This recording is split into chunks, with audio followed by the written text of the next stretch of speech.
Assalamu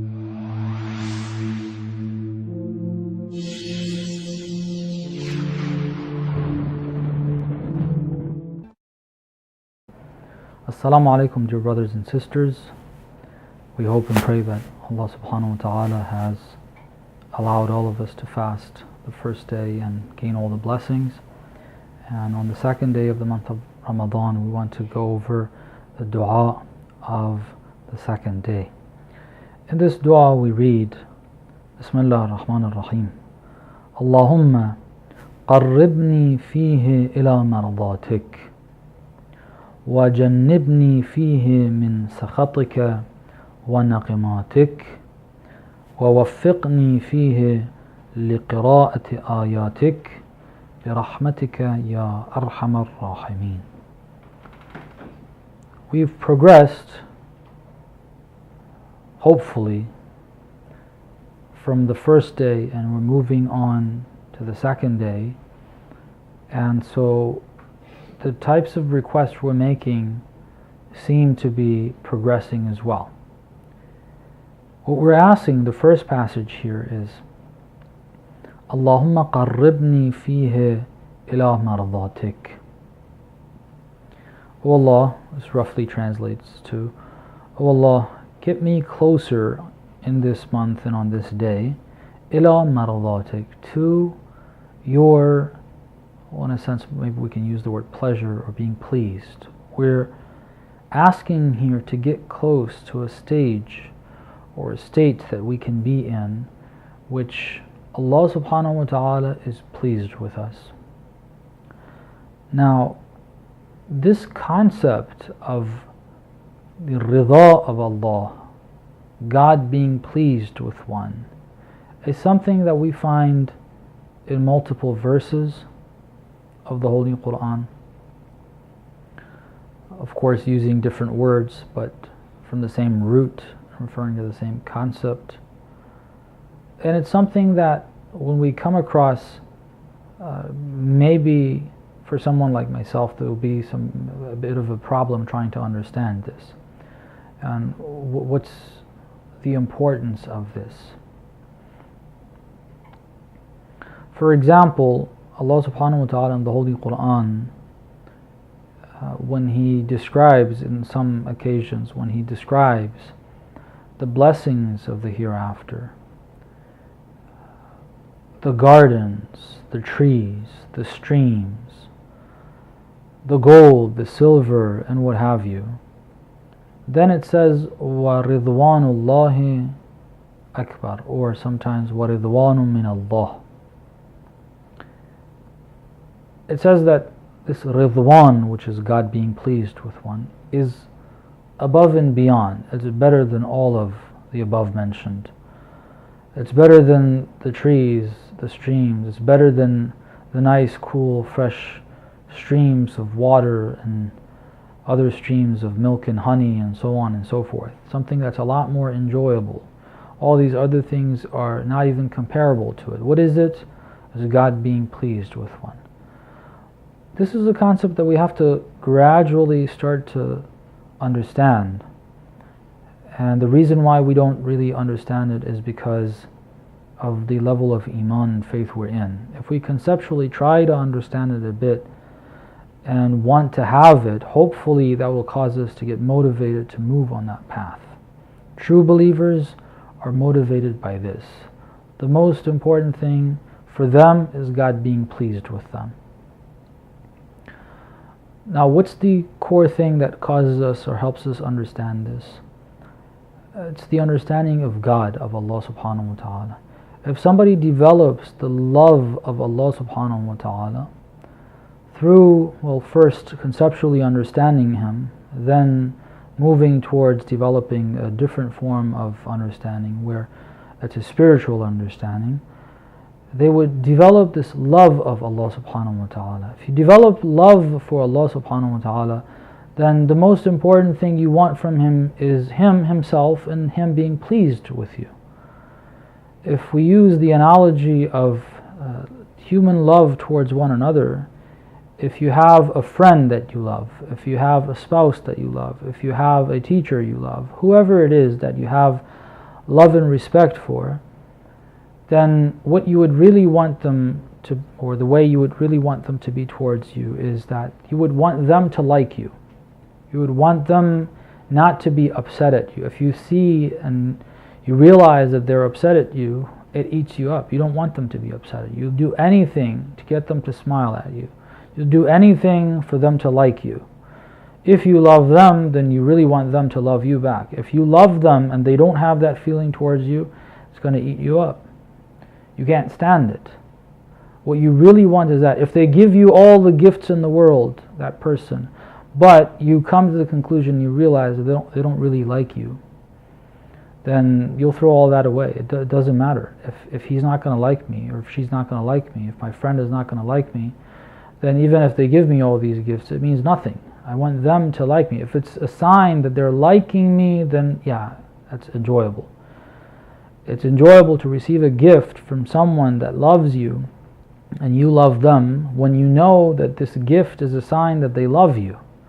Otherwise, if it's just making a face, if it's just making you feel okay, if you come to that conclusion, then that's one of the worst things you can have done to you.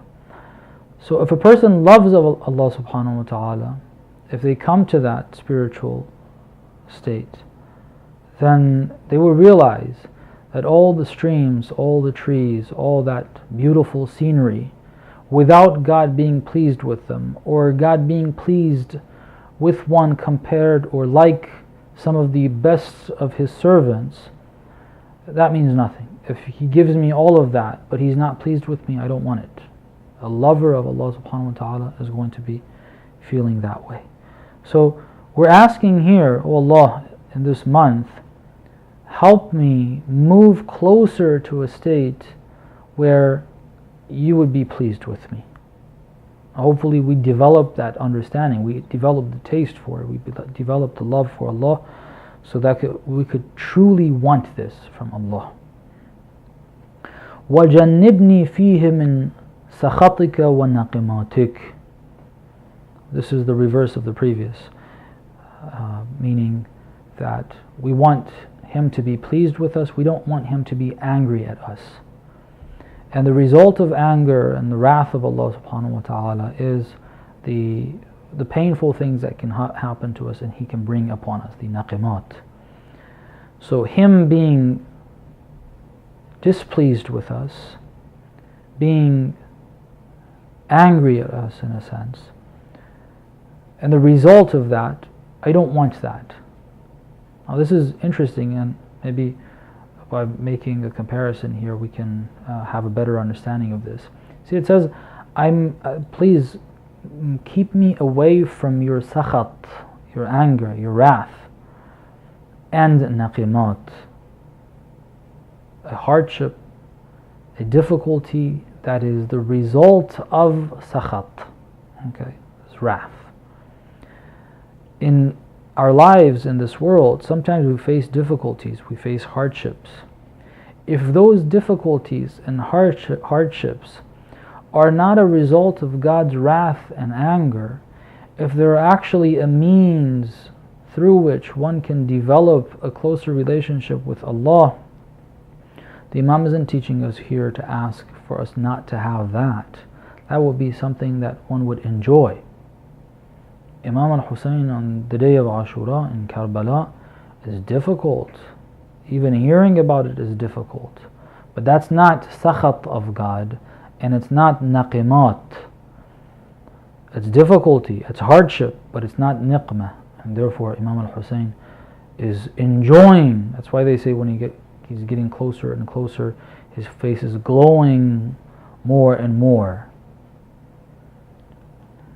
So we want, if a lover, again, a lover, the worst thing they can imagine of their beloved is that they don't like them.